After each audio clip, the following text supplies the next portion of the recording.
اپنی parliamentary party کو، party کا اور اپنے الائز کا سب سے پہلے شکریہ ادا کرنا چاہتا ہوں کہ جس طرح انہوں نے پوری اس بجٹ میں شرکت کی اور بھرپور طریقے سے شرکت کی، میں آپ سب کا شکریہ ادا کرنا چاہتا ہوں۔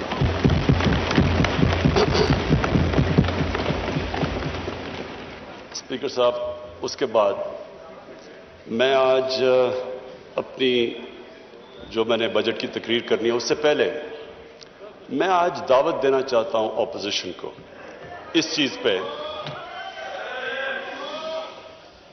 نو کراس ٹاک پلیز، اس چیز پہ کہ اس ملک میں 1970 کے بعد سارے الیکشنز کنٹروورشل ہوئے ہیں اور ابھی بھی بائی الیکشن سینٹ اس میں بھی کنٹروورسی ہو گئی۔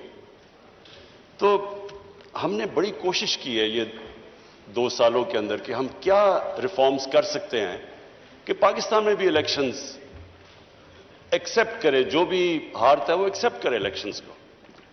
تو اس میں ہم نے پوری ریفارمز تجویز دی ہیں، 1 سال سے پڑھی ہیں، اس کے اوپر کوئی اپوزیشن کی ابھی تک ڈبیٹ نہیں ہوئی۔ تو میں ان کو ریکویسٹ کروں گا کہ یہ تو کوئی گورنمنٹ اپوزیشن کی بات نہیں ہے، یہ تو پاکستان کی ڈیموکریسی کی فیوچر ہے۔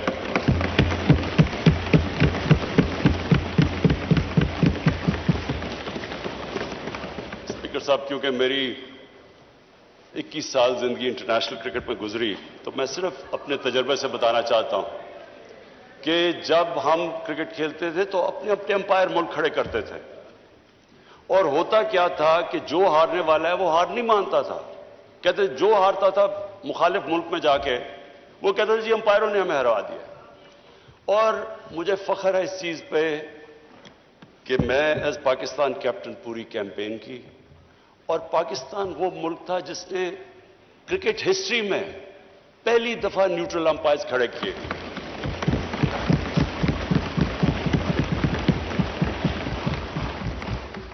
اور آج دنیا کی کرکٹ میں نیوٹرل امپائرز بھی ہیں، ٹیکنالوجی بھی ہے، اور جو ہارتا ہے وہ سب مان جاتے ہیں ہار۔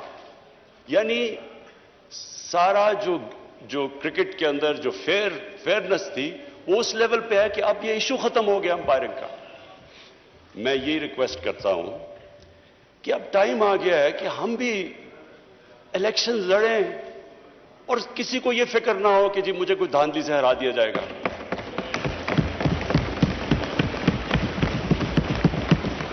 پہلے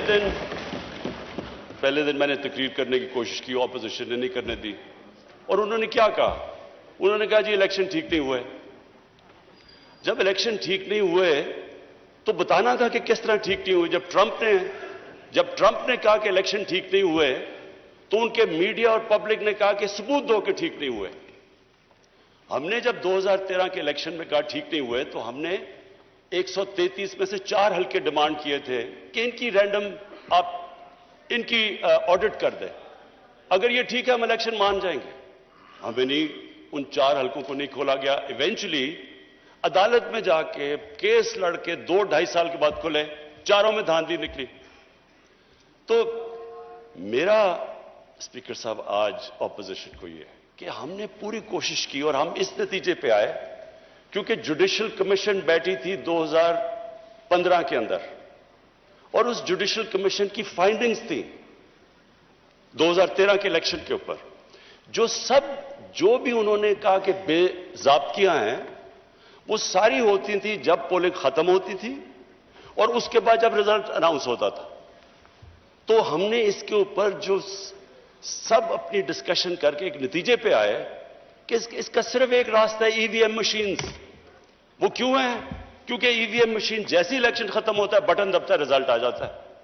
تو وہ جو سارا پیریڈ ہے اس کے بعد جدھر ڈبل سٹیمپس ہوتے ہیں، جدھر وہ تھیلیاں کھلی ہوتی ہیں، وہ جو ساری چیزیں ہوتی ہیں وہ ساری چیزیں ختم ہو جاتی ہیں اگر آپ الیکشن ختم ہوتے ساتھ ہی رزلٹ آئے، اور پھر پیپر ٹریل ہو کہ جو بھی کوسچن کرنا چاہے تو اس کے پاس موقع ہو وہ جا کے کوسچن کر سکے۔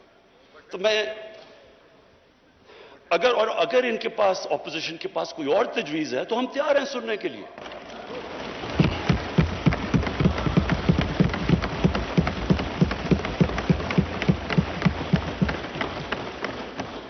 لیکن یہ تو کوئی ہر الیکشن اگر آج آپ کچھ اس پہ کوئی ریفارم نہیں کریں گے یہ تو پھر ہر الیکشن کے اندر یہی سلسلہ ہوگا، جس طرح بائی الیکشن، جس طرح سینٹ کے اندر. تو یہ ایک میری ریکویسٹ تھی. اچھا جی، اب میں اس بجٹ کے اوپر آتا ہوں. میں اس بجٹ کے اوپر بات کرنے سے پہلے اپنی ویژن کی بات کرنا چاہتا ہوں کہ ہماری ویژن کیا پاکستان کی، اور جو بجٹ ہے وہ ریفلیکٹ کرنا چاہیے جو ایک ملک کی ویژن ہے. مجھے خوشی اس لیے، اور میں شوکت ترین آپ کو اور آپ کی ساری اکنامک ٹیم کو آج خراج تحسین اس لیے پیش کرتا ہوں کہ آپ نے جو میری ویژن تھی پاکستان کی اس کے مطابق آپ نے بجٹ بنایا.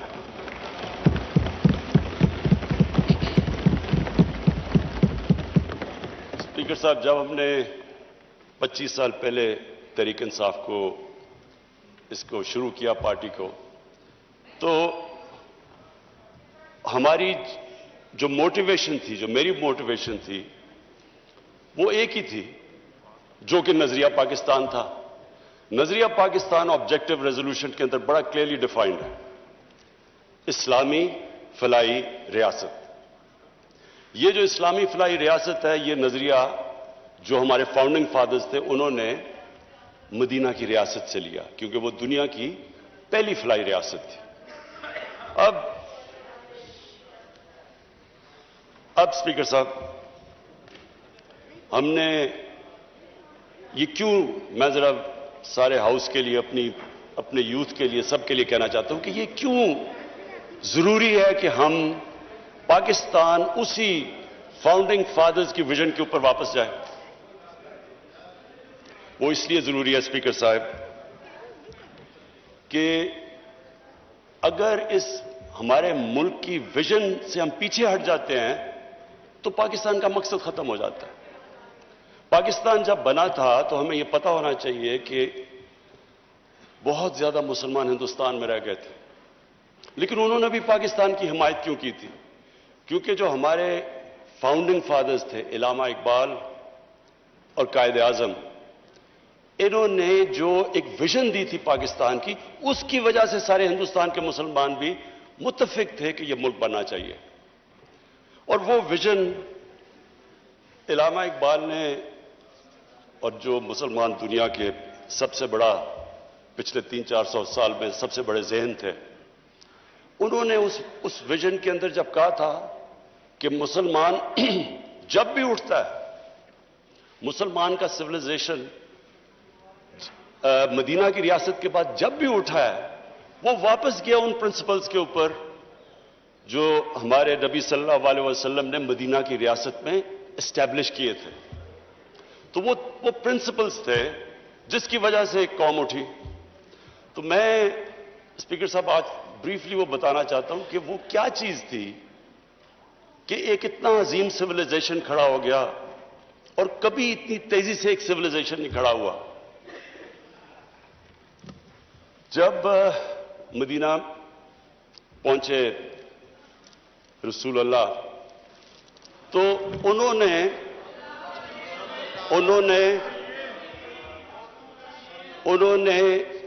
مدینہ کی ریاست میں جو پرنسپلز طے کیے، یہ دنیا کی تاریخ اس کی گواہ ہے کہ ان کے مدینہ کے آنے کے بعد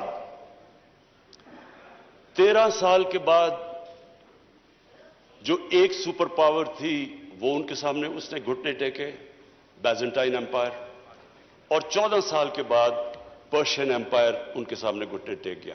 یہ تاریخ کا حصہ ہے. اور اس کے بعد جو وہ سویلائزیشن انہوں نے سیٹ اپ کیا، وہ دنیا کا سب سے عظیم سویلائزیشن تھا. اس نے صرف یہ نہیں کہ وہ دنیا میں پھیل گیا، انہوں نے جو سویلائزیشن سیٹ اپ کیا اس کی وجہ سے جو آج ماڈرن دنیا بنی ہے، وہ اس سویلائزیشن نے سارے جو گریک فلسفیز جو دنیا میں، جو ہندوستان میں فلسفیز تھی، ان کی ٹرانسلیشنز کی، ان کو ڈیولپ کیا. ہر فیلڈ میں وہ آگے نکلے، سائنس میں، میڈیسن میں. اور اس کے بعد وہ جب بعد میں ہمارا جب سویلائزیشن نیچے گیا تو یورپ نے ٹیک اوور کر لیا. تو وہ کیا اصول تھے؟ وہ 3 اصول تھے، اور جو ہم نے اپنی پارٹی بنائی 25 سال پہلے تو ہم نے وہ 3 اصول رکھے: انصاف، انسانیت اور خودداری۔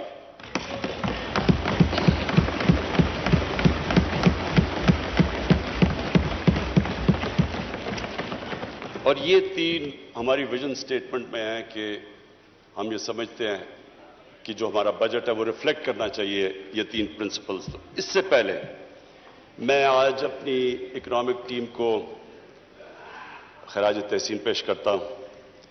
ہماری جو اکنامک ٹیم ہے، اور جس میں جب سے ہماری گورنمنٹ آئی اور اب تک جس نے بھی ہماری اکنامک ٹیم میں شرکت کی، سارے مستحق ہیں آج مبارک کے بھی اور خراج تحسین کے بھی۔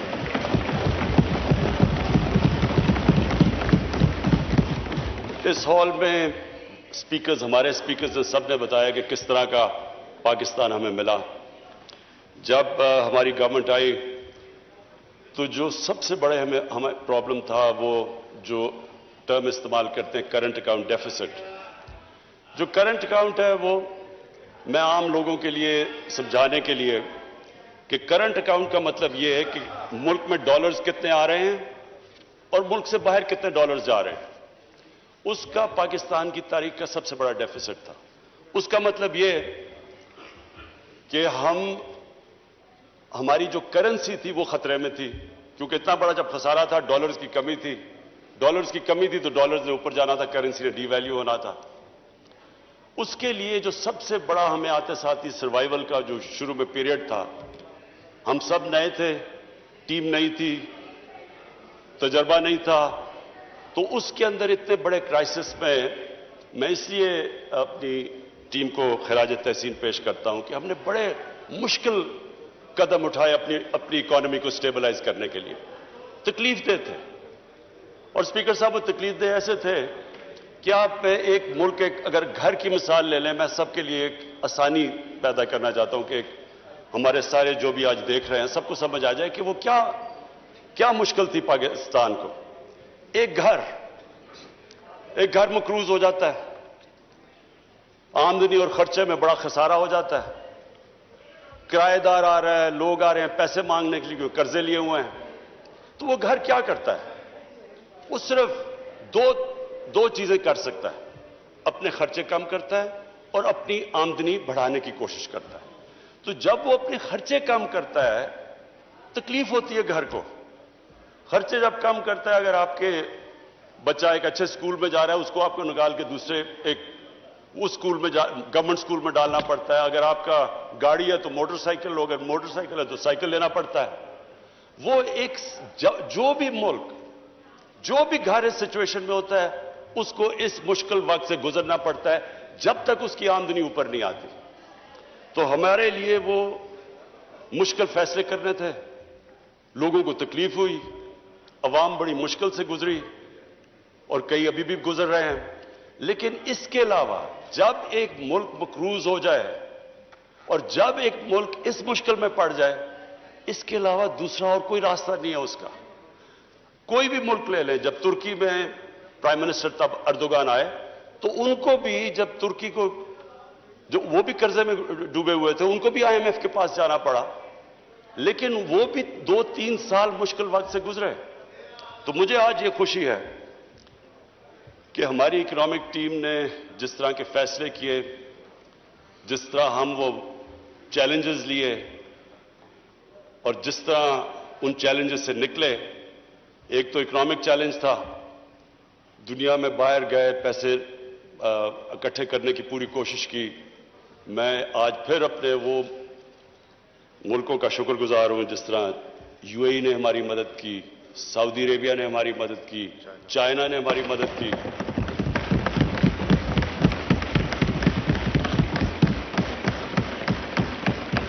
اور انہوں نے ہمیں ڈیفالٹ سے بچا دیا۔ ڈیفالٹ کا بھی میں مطلب عام لوگوں کی یہ سمجھا دوں کہ ڈیفالٹ کا مطلب یہ ہوتا ہے کہ جب آپ اپنے لائبلٹیز آپ کے پاس پیسہ نہیں ہوتا لائبلٹیز دینے کا۔ جیسے ہی ایک ملک ڈیفالٹ کرتا ہے تو سب سے بڑا اس کے اوپر جو مسئلہ آتا ہے اس کی کرنسی پہ آتا ہے۔ تو جیسے جیسے آپ کی کرنسی گرتی ہے ملک میں مہنگائی بڑھ جاتی ہے، غربت بڑھ جاتی ہے، ساری انویسٹمنٹ رک جاتی ہے. تو ڈیفالٹ سے بچنے کے لیے ایک گورنمنٹس پوری کوشش کرتی ہے اور آئی ایم ایف کے پاس بھی اس لیے جاتی ہیں.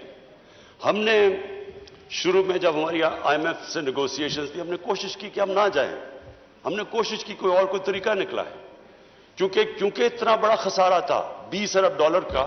جو آئی ایم ایف کنڈیشنز لے رہی تھی وہ بڑی مشکل تھی، اس سے لوگوں کو بڑی تکلیف ہونی تھی. اس لیے ہم کوشش کرتے رہے کہ ہمیں کوئی اور سورسز سے پیسہ مل جائے، لیکن آخر ہمیں جانا پڑا. اور آئی ایم ایف کی جو کنڈیشنز تھی وہ مشکل تھی اور اس سے عوام کو تکلیف تھی. اب اس چیلنج سے نکل ہی رہے تھے، کرونا آ گیا. اور کرونا کے اندر ساری دنیا کے اندر جو اگر آپ دیکھیں کہ جو امپیکٹ پڑا ہے کرونا کا ان کی اکانومی کے اوپر، ساری دنیا کے اوپر امپیکٹ پڑا. تو ایک اکانومی جو پہلی تکلیف میں تھی اس کے اوپر سے کرونا آ گیا. میں آج پھر سے میں پہلے بھی ان کو خراج تحسین پیش کر چکا ہوں اپنی این سی او سی اسد عمر آپ کی اور آپ کی ٹیم کو.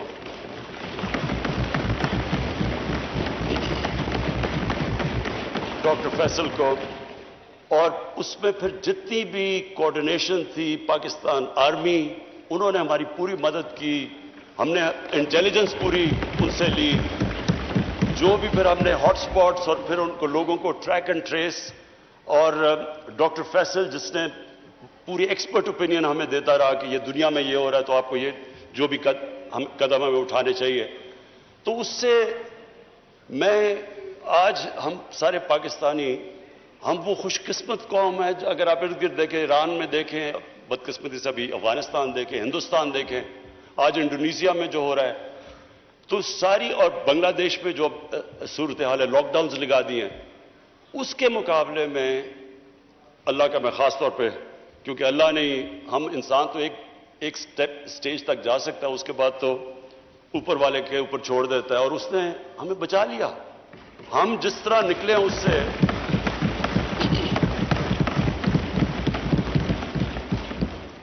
اور میں صرف ایک چیز کہوں گا کہ میرے خیال میں، یہ میرا ایمان ہے اللہ پہ کیونکہ وہ غریب کی آواز سنتا ہے، ہم اس لیے بھی بچے کہ ہم نے بڑی جلدی یہ فیصلہ کیا کہ ہم پورا لاک ڈاؤن نہیں لگانے لگے. کیونکہ اس میں اسپیکر صاحب ساری دنیا کا تجربہ ہے، فیکٹ سامنے آ گئے ہیں. لاک ڈاؤن سے جو غریب ہے، جو نچلا طبقہ ہے، وہ پس جاتا ہے. ساری دنیا کے اندر، امریکہ کے اندر فوڈ لائن، دنیا کا امیر ترین ملک، کھانے کے لیے لائنیں لوگوں کی لگی ہوئی تھی، کھانے نہیں تھے لوگوں کے پاس. ہر جگہ دنیا میں غربت بڑھی ہے جدھر لاک ڈاؤن لگا ہے. بڑا پریشر تھا ہمارے پہ، بڑی اپوزیشن کی ڈیمانڈ تھی کہ جی لاک ڈاؤن لگایا جائے. 2 مہینے بڑا برا بھلا بھی کہا گیا کہ جی ان کو سمجھ نہیں ہے، لاک ڈاؤن نہیں لگا رہے. لیکن میرا یہ مان ہے کہ جو ہم نے جو فیصلہ کیا، اللہ اکبر، اللہ اکبر، اللہ اکبر، اللہ اکبر. اشہد ان لا الہ الا اللہ، اشہد ان لا الہ الا اللہ، اشہد ان محمد رسول اللہ، اشہد ان محمد رسول اللہ.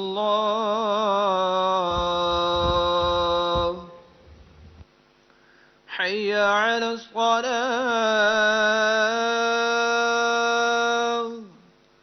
حی علی الصلاة،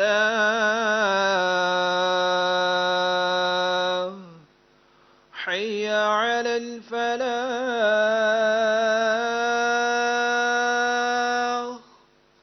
حی علی الفلاح.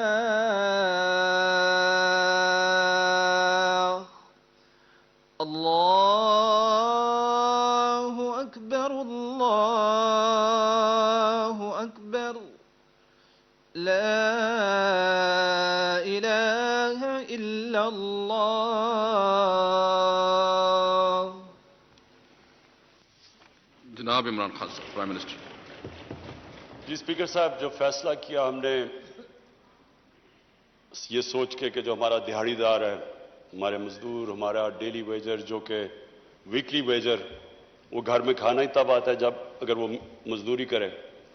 ہم نے جو بڑی جلدی فیصلہ کیا کنسٹرکشن کھولنے کا، اور پھر جو اپنا سارا ایگریکلچر سیکٹر تھا اس کو ہم نے پوری طرح کھولنے کی کوشش کی جلدی سے جلدی. جو وہ ہمارا فیصلہ تھا میں سمجھتا ہوں،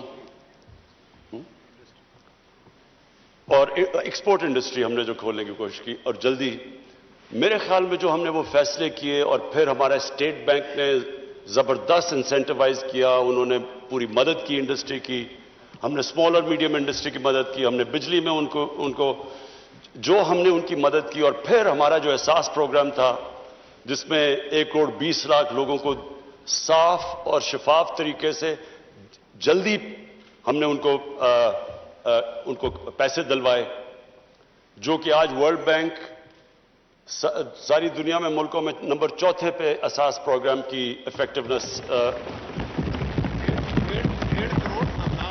ہاں سوری، میں یہ کلیئر کر دوں، 1.5 کروڑ خاندان کو پیسے دیے. سو اس کو ملٹیپلائی کریں 6-7 سے. تو اسپیکر صاحب، ہم اس سے اللہ کا شکر ہے بہترین طریقے سے نکل گئے. اکانومی بھی ہم نے اپنے بچا لی، اور کیونکہ ہم نے بڑے فوکس طریقے سے اسمارٹ لاک ڈاؤنز یعنی ریسٹرکٹ کر کے ہاٹ سپاٹس کی طرف گئے، لوگوں کو بھی ہم نے بچا لیا. لیکن ایک اور چیلنج تھا جس کا لوگوں کو اتنا زیادہ اندازہ نہیں، کیونکہ وہ چیلنج تھا دیہاتوں کے اندر. لوکسٹ اٹیک ہو گیا. لوکسٹ کا ایک وقت پہ اتنا زیادہ خطرہ تھا، ادھر بھی ہم نے کمانڈ اینڈ کنٹرول سینٹر بنایا. انہوں نے باقاعدہ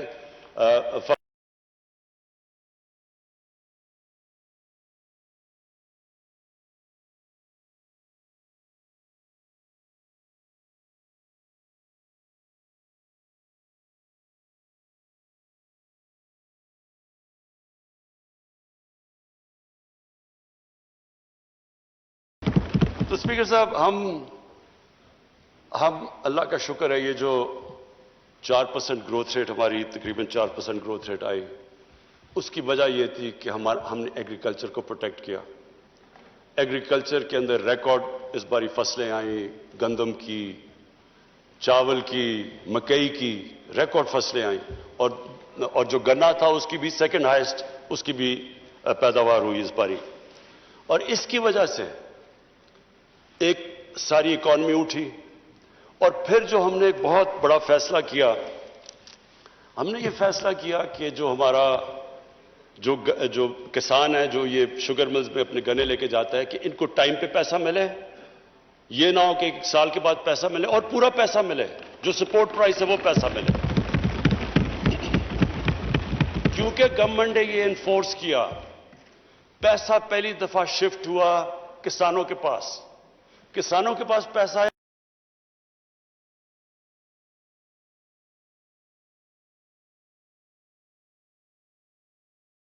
کہ کسانوں کے پاس پیسہ آیا اور وہ پیسے کو انہوں نے ری انویسٹ کیا. اور یہ اس سے ظاہر ہوتا ہے کہ اگر ہم اپنے ایگریکلچر کے اوپر، اور جو میں ابھی آگے آپ کو بتاؤں گا، کہ یہ ایک بہت بڑی جلدی ریزلٹس آ سکتے ہیں، جو بدقسمتی سے ہم نے اپنے ایگریکلچر پہ سالوں سے توجہ نہیں دی. یہ ایک سیکٹر ہے کہ اگر ہم اپنے کسان کا دھیان رکھ لیں تو یہ آپ کے سامنے ہے. ابھی بھی یہ جو ریکارڈ پیداوار آپ کے سامنے ہے.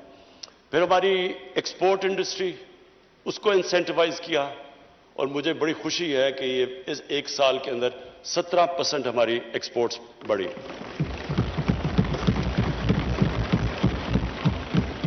اسپیکر صاحب، جو جون کا مہینہ تھا، جون کے مہینے میں ہماری جو ایکسپورٹ صرف جون کے مہینے میں ہوئی وہ $2.7 ارب ہوئے، جو آل ٹائم پاکستان ریکارڈ ہے 1 مہینے کے اندر. اور پھر ہم نے جو اپنی کنسٹرکشن انڈسٹری کو انسینٹیوائز کیا، جو رکاوٹیں تھیں وہ دور کی. ہم نے باقاعدہ جو کنسٹرکشن انڈسٹری کے اندر لوگ تھے ان سے مذاکرات کر کے ہم نے ہر کوشش کی کہ ان کو انسینٹیوز دیے جائیں، کیونکہ جب کنسٹرکشن انڈسٹری چلتی ہے تو اس کے ساتھ اور خاص طور پہ ہاؤسنگ، تو جتنے 30 انڈسٹریز ریلیٹڈ ہیں وہ ساری چلنی شروع ہو جاتی ہیں. تو اس کی بھی وجہ سے یہ جو گروتھ ریٹ ہماری بڑی آخر میں، یہ اللہ کا کرم تھا. اب آگے میں فیوچر میں بتا دوں، اس کے بعد واپس جاتا ہوں اپنی ویژن کے اوپر. دیکھیں فیوچر میں ہم بڑے کلیئر ہیں کہ اب پاکستان کا ڈائریکشن کیا ہے. ہماری جو گروتھ ہوگی وہ ایکسپورٹ لیڈ، ایکسپورٹس کے اوپر اب ہم پوری توجہ دے رہے ہیں. اور ابھی جو ہماری جو امپورٹس بڑھی ہیں اس کی ایک بہت بڑی وجہ یہ ہے کہ ایکسپورٹس کے لیے مشینری امپورٹ کی جا رہی ہے، اور یہ ٹائم لیگ کے ساتھ انشاءاللہ آپ دیکھیں گے کہ ہم پاکستان کی ریکارڈ ایکسپورٹس پہ پہنچ جائیں گے. دوسری چیز ہمارا ایگریکلچر سیکٹر ایگریکلچر سیکٹر کے علاوہ جو میں انڈسٹری کے ایک اور بات کر دوں کہ اسمال اور میڈیم کے اوپر ہم اصل توجہ دے رہے ہیں. پہلے لارج سکیل مینوفیکچرنگ کے اندر ہماری 9% گروتھ ریٹ ہوئی ہے. اسمال اور میڈیم کے اوپر پرابلم یہ ہے کہ ان کو بینکس قرضے نہیں دیتے. اب ان کے لیے فائنانس منسٹر طریقے ڈھونڈ رہے ہیں کہ ہم کیسے اسمال اور میڈیم انڈسٹری کو قرضے دے سکتے ہیں کیونکہ ان کے پاس کولیٹرل نہیں ہوتا.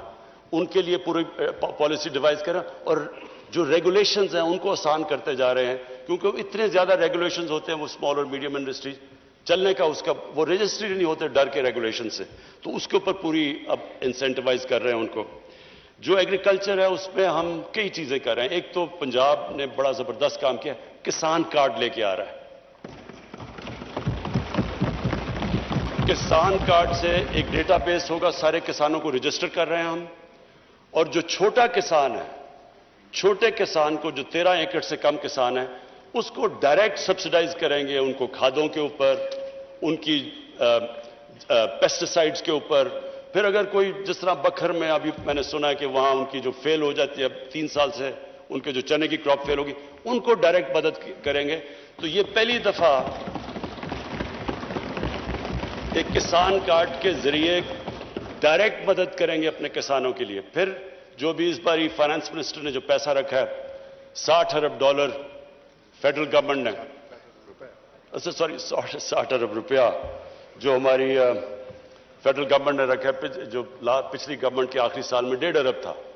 تو یہ جو 60 ارب ہے اور اس کے اوپر جو 100 ارب کی چھوٹ دی ہے ٹیکسز کے اوپر ایگریکلچر سیکٹر پہ، کوشش یہ ہے کہ اب ہم ایگریکلچر سیکٹر کے اندر وہ کام کریں جو بہت پہلے کرنا چاہیے تھا، ریسرچ، سیڈ ڈیولپمنٹ.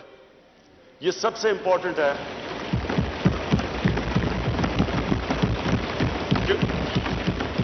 کیونکہ ہماری پروڈکٹیوٹی اگر آپ دوسری دنیا کے ملکوں سے دیکھیں تو پاکستان تقریباً سب سے کم پروڈکٹیوٹی ہے ہماری.